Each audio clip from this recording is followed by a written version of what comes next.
بسم اللہ الرحمن الرحیم یا ایہا الذین آمنوا اتقوا اللہ ولتنظر نفس ما قدمت لغد واتقوا اللہ ان اللہ خبیر بما تعملون۔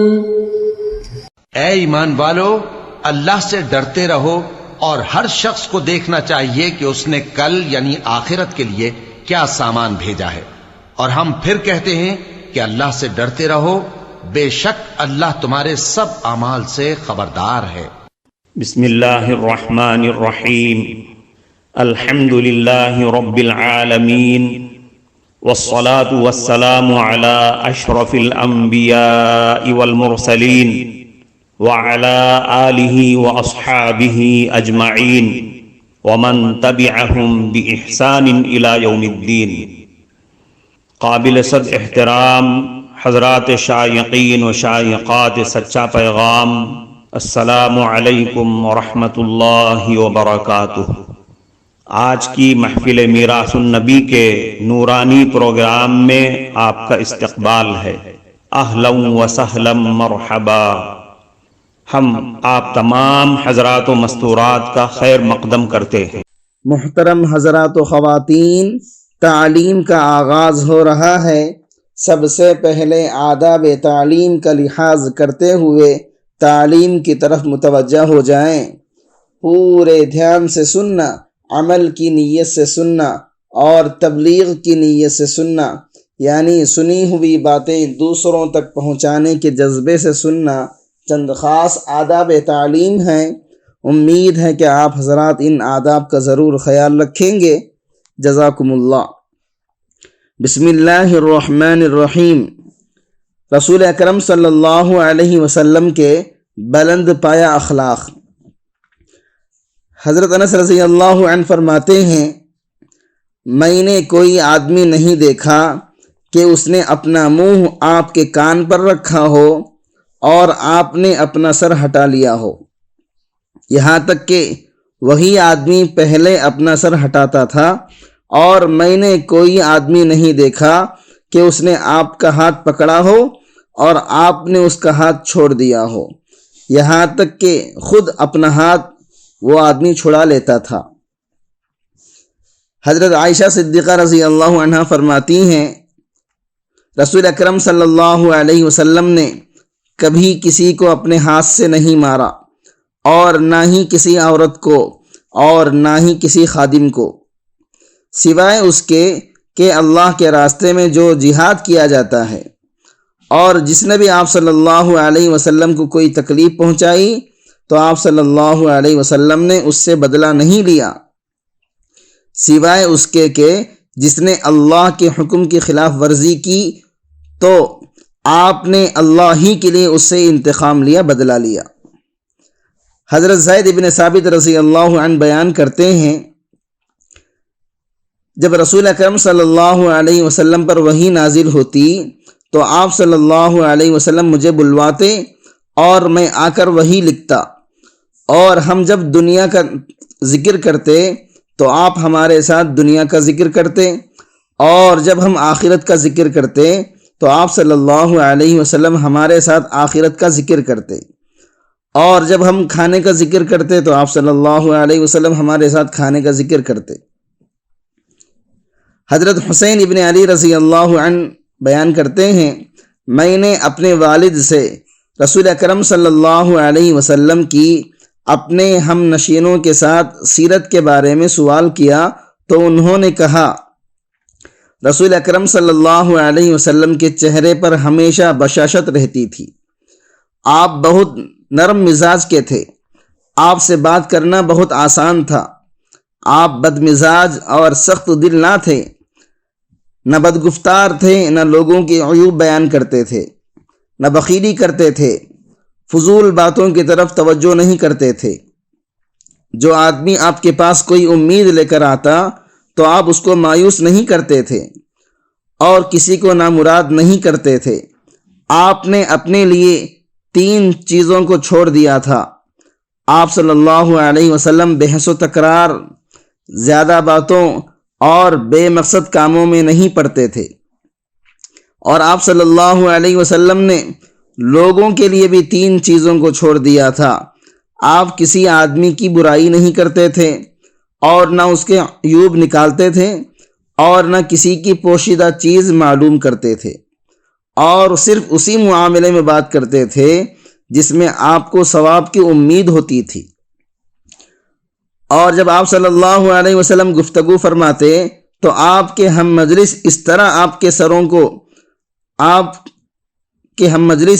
اپنے سروں کو جھکا لیتے جیسے ان کے سروں پر پرندے بیٹھے ہوں، اور جب آپ صلی اللہ علیہ وسلم خاموش ہو جاتے تب وہ آپ سے کوئی بات چیت کرتے، اور وہ آپ کے سامنے کسی بات میں بحث نہیں کرتے تھے، اور جب کوئی آدمی آپ سے بات کرتا تو سب اس کی بات ختم ہونے تک خاموش رہتے۔ جب آپ کے شرکائے مجلس ہنستے تو آپ صلی اللہ علیہ وسلم ہنستے تھے، اور جس چیز پر وہ تعجب کرتے تو آپ صلی اللہ علیہ وسلم بھی اس چیز پر تعجب کرتے تھے۔ جب کوئی اجنبی آدمی آپ سے بات چیت کرتا یا سوال کرتا تو آپ صبر کرتے تھے، حتیٰ کہ اگر آپ کے اصحاب اس پر سختی بھی کرتے تو آپ فرماتے، جب تم دیکھو کہ ضرورت مند آدمی اپنی حاجت کو طلب کر رہا ہے تو تم اس کے ساتھ نرمی کرو۔ آپ صلی اللہ علیہ وسلم بغیر نوازش کے، بغیر عطا کیے اپنی تعریف کو قبول نہیں کرتے تھے۔ ہاں، آپ کسی کو کچھ عطا کرتے اور وہ آپ کی تعریف کرتا تو آپ صلی اللہ علیہ وسلم تعریف کو قبول کر لیتے۔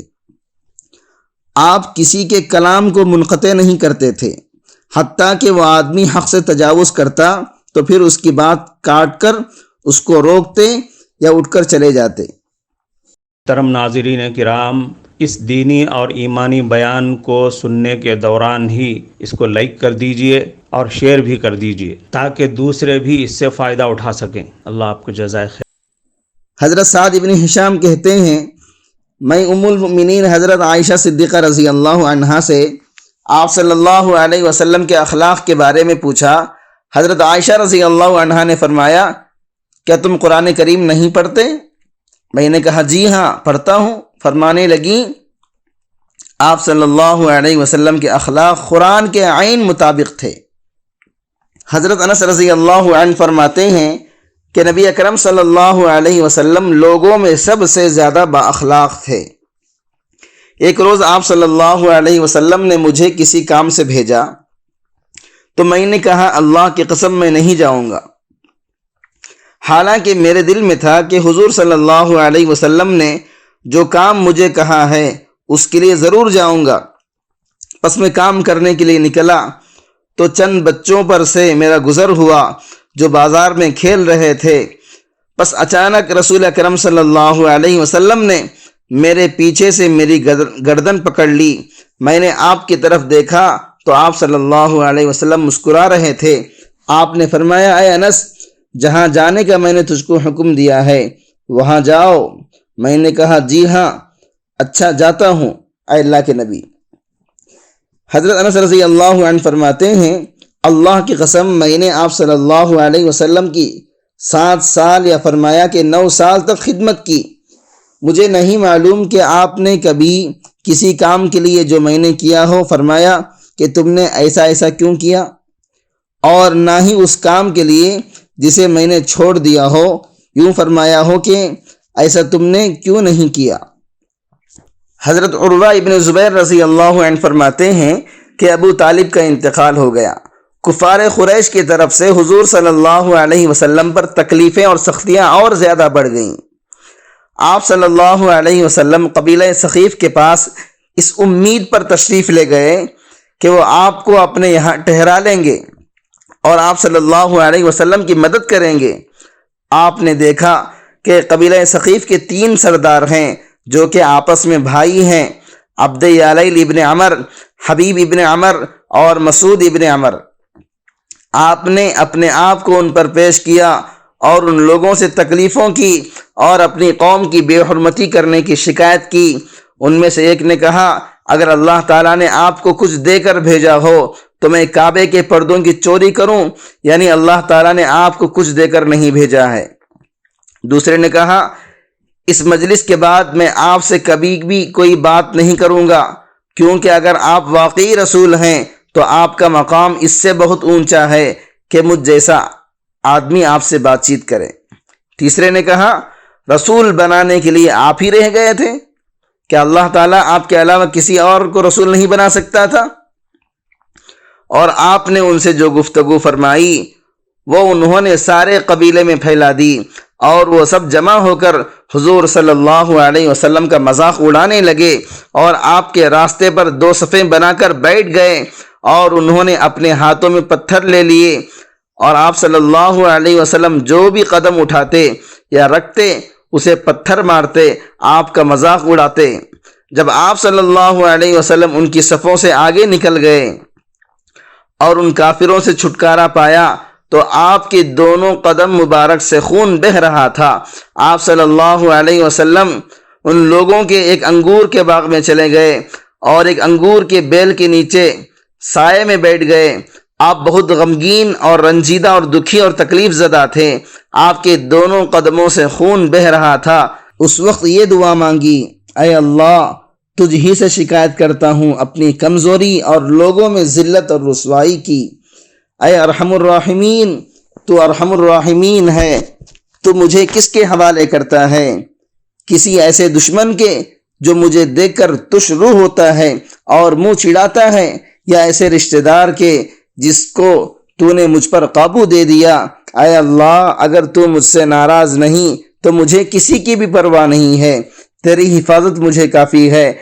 میں آپ کے اس چہرے کے طفیل جس سے تمام اندھیرے روشن ہو گئے اور جس سے دنیا اور آخرت کے سارے کام درست ہو جاتے ہیں، اس بات سے پناہ مانگتا ہوں۔ پھر آپ صلی اللہ علیہ وسلم نے فرمایا میں نے دیکھا کہ ایک بادل مجھ پر سایہ کیے ہوئے ہے، میں نے غور سے دیکھا تو اس میں حضرت جبریل امین تھے۔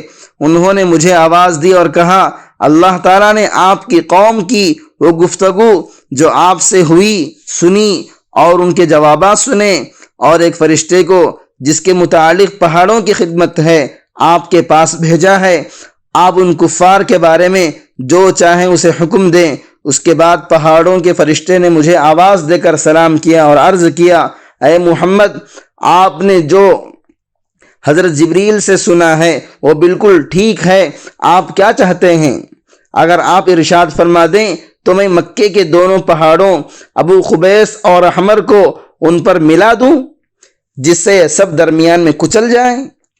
حضور صلی اللہ علیہ وسلم نے فرمایا نہیں، بلکہ مجھے امید ہے کہ اللہ تعالیٰ ان کی پشتوں میں ایسے لوگوں کو پیدا فرمائے گا جو ایک اللہ کی عبادت کریں گے، اس کے ساتھ کسی کو شریک نہیں ٹھہرائیں گے۔